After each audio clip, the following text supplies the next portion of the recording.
Hey guys, Rick and Duke. Welcome to another War HOGG Words of Wisdom. Um, some of you asking, hey, who's this Duke character? So Duke was my retired military working dog who passed away of osteosarcoma on the 5th of July, 2001. But he started this thing, so we're going to keep rolling with it. So I just want to thank you guys for giving me your most precious commodity, your time to tune in. Super grateful for that. So if you guys like what you're hearing as far as the On the Range podcast, the War HOGG Words of Wisdom Vantage Point, make sure you guys go to patreon.com/On the Range podcast.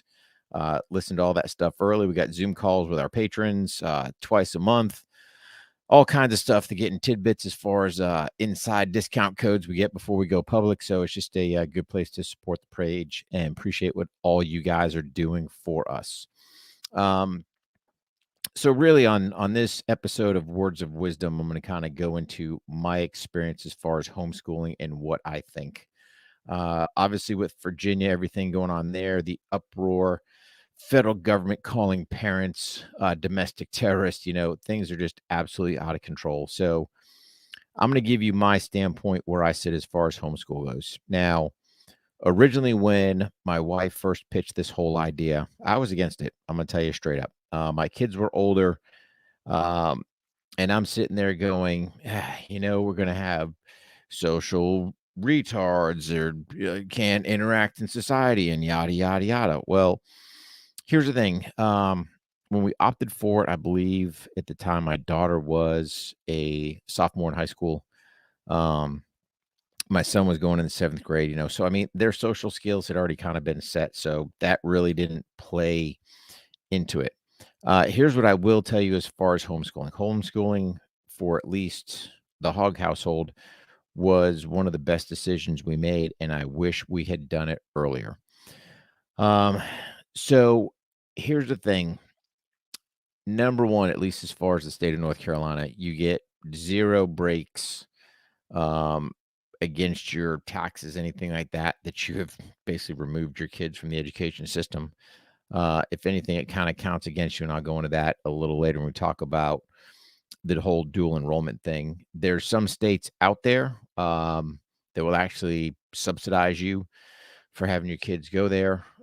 So definitely do your research on there. I'd also say if it fits your family, I would 100% highly recommend it. Now, I got it. A bunch of you are out there going, man, I can't remember algebra. I can't remember science stuff. I can't remember this, foreign language. Here's the thing. Don't worry. We'll get into all that. But first and foremost, what I'd tell you is, hey, if you are considering it, and I highly recommend it, start taking control of your life. So really, first and foremost, if you can get away with it, I would recommend doing it. I would do it early. Here's the thing. A lot of homeschoolers you'll find you're efficient, right? So you send your kids off to school, as far as the public school goes, they're in there till around 3:30ish, and then they're coming home and they've got a buttload of homework, or they've got to go to some type of sports practice. And then after that, they've got to try to do homework. And it's just like, come on, man. Really, you look at most homeschoolers or homeschool families you talk to, for the most part, about 1:00, they're wrapped up. And at least for us, there was a lot more freedom as far as things we could do. So here's a prime example. Both of our kids studying the Civil War during the same time frame. And I was like, you know what? We're making a road trip. So, or I should say a field trip. What did we do? We went up to the Gettysburg battlefield and actually got out there. And if you guys haven't been to Gettysburg, I highly recommend it. Definitely you go there and you put some things into perspective. You stand there on Little Round Top where the 20th Maine was at, and you're like, man, this is the spot. And there's something about that place. And I think everyone I've talked to, there's a feeling there that's hard to describe, but it's there. So I'd recommend it. But on that note, the flexibility of homeschool, that's the whole thing. So when you initially start this whole adventure, you got to do a lot of research to find out, hey, what does your state require? And then once you figure that out, think of whatever your school name is going to be. Because again, you can name it whatever you want. And just remember this, though, whatever you opt to call your school. That's going to go on the kids' diplomas whenever they graduate. So just think about that um, when you're doing that whole process. But once you figure that out, hey, if it fits for you, then it comes into what curriculum. I will tell you this, we kind of went off initially, um, try this one, try that one, so you're going off of other people's advice, which is, I mean, it's a place to start. If you can find one of these homeschool conventions, and basically they're going to have all these different vendors there from all these different providers of books and things like that, go.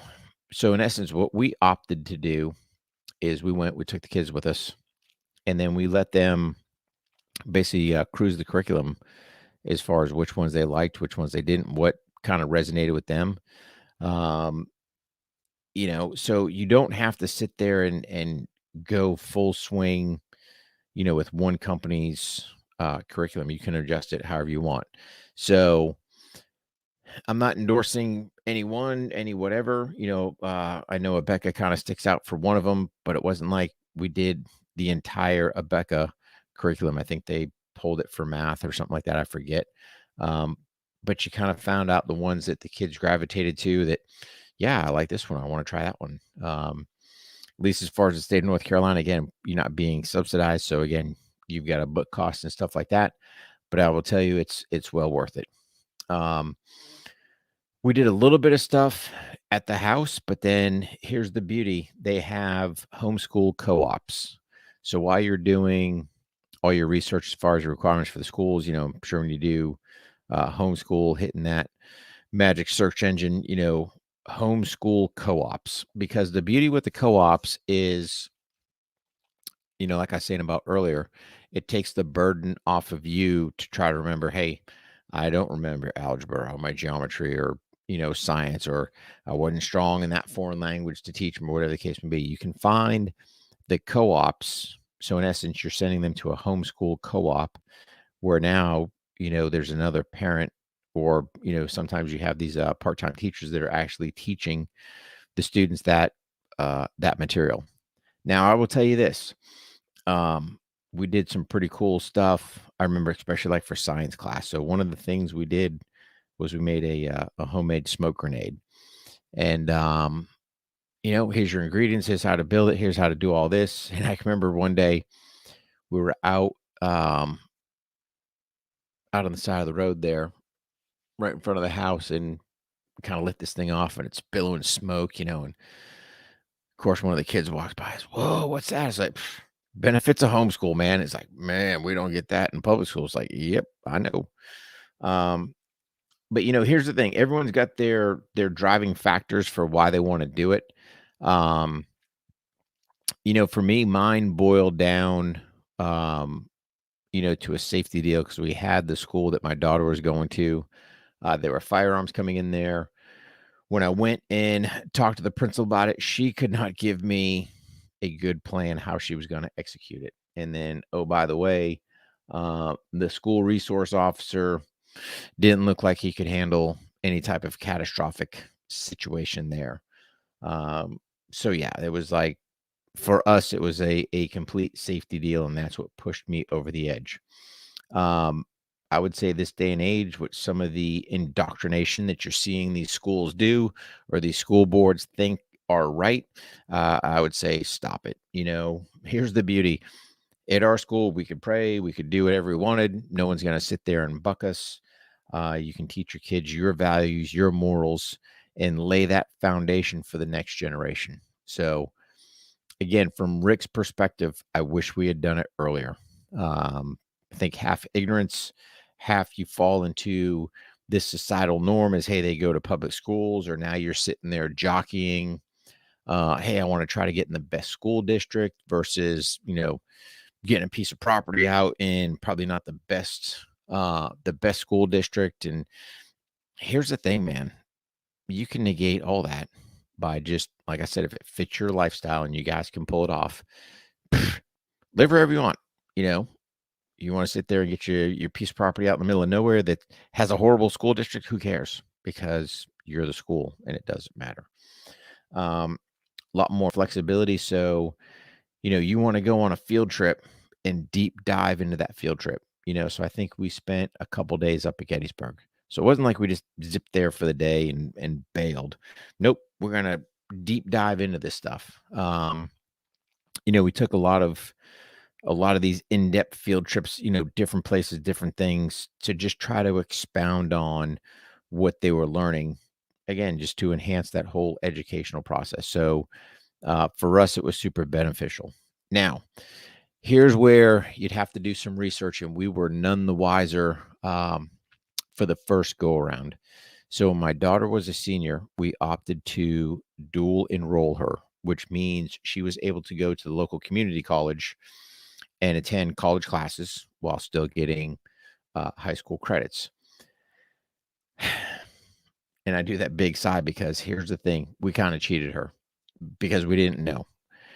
We just thought from the public school side, because that's when the public school kids can go. We thought that's when we could enroll her for the dual enrollment at the community college. For us, we were mistaken. Homeschoolers can actually enroll when they are juniors. So if you think about it, at that point, you're no longer doing the homeschool co-op per se. You still need to keep the co-op, and I'll explain why here in a minute. But um, at that point, they're almost being full-time students at the community college. Now you're going to say, Rick, that's absolutely crazy. They're with adults. It's like, nope. At least here in North Carolina, the way they worked it was they had specifically, um, high school dual enrollment. So yes, they might have been some seniors in there, for the juniors, but for the most part, they specifically ran those programs there. So now they're getting their college English and math and science and all the kind of core classes. So if you think about it, you're setting your kids up for success. Now for us, we had to pay, I believe, yeah, you had to pay for your college books. I don't remember if the public school kids did or not, but I think it was $30 for the class. So when you're looking at it from an economic standpoint, you can pretty much knock out an associate's. Now, granted, they cannot get an associate's, at least by law here, and they get that one class away or whatever it is. But by law, they can't get the associates while they're still dual enrolled as a homeschooler. But think about the money that you're going to save on that one. And I mean, they're just knocking out their core classes. Then if they want to transition from there to whatever school, it makes it easy. So that was a huge benefit. We didn't realize it. Obviously, my son reaped some better benefits of being able to get dual enrolled as a junior. And, what we did is just when all that was done, um, if you want or opt to have them in some type of graduation ceremony, you can do it or you can't. Doesn't really matter. They meet the prerequisites. You can sit there and sign the diploma. There's all kinds of different places you can go. Just again, we just hit the old search bar and um, typed in high school diploma or homeschool diploma, wherever we put, and boom, found a place and the info, and then next, they've got the diploma. Where the co-ops come in is if you want to have a graduation type ceremony. Yep, they can roll with the co-op, and it's funny if they've been doing it all along. They kind of know the kids anyway. Most of them dual enroll at that point, so it's just an easy roll.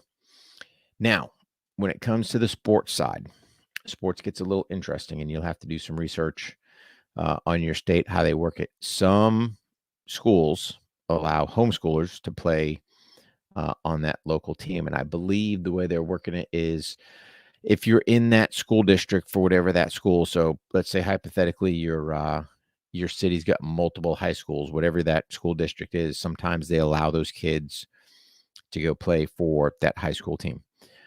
If not, again, this is where the co-op plays in. They can actually do sports via the co-op. So if you have an athletically gifted child, don't think that, hey man, they're going to potentially miss their mark, to get a scholarship or something like that, because you still have the scouts looking at, yes, they'll look at the high schoolers, but they will also take a peek at the co-ops and stuff like that. So again, I would just say, from me to you, if it's one of those that you can do it, it fits your lifestyle, you've got the time and everything else, by all means, do it. There comes a certain point, can you interject the kids? Do they have to do everything at the house? Nope. They had, you know, all the way up front, all the way from, little guys to high school or co-op stuff. So you can still get that interaction, still doing, uh, where they're acting around other kids so that this whole misnomer, I guess, for lack of better terms, of they're going to be socially awkward or something because they're not even around other kids or people. Nope, totally false and negated. So I would just say, take a hard look. If you are in one of these areas where, Loudoun County is a prime example, the school district is not performing the way you want to. You know what? As I've told you guys time and time again, you've got to take charge of your life. You got to take charge of what's going on. Get out of the norm of thinking that, hey, I've got to do, um, the classic, public school system. You don't. Um, you know exactly what you're being taught here. There's no smoke and mirrors, not coming home, you know, halfway through the year and going, hey, listen, this craziness we're learning. Nope. You negate all that stuff.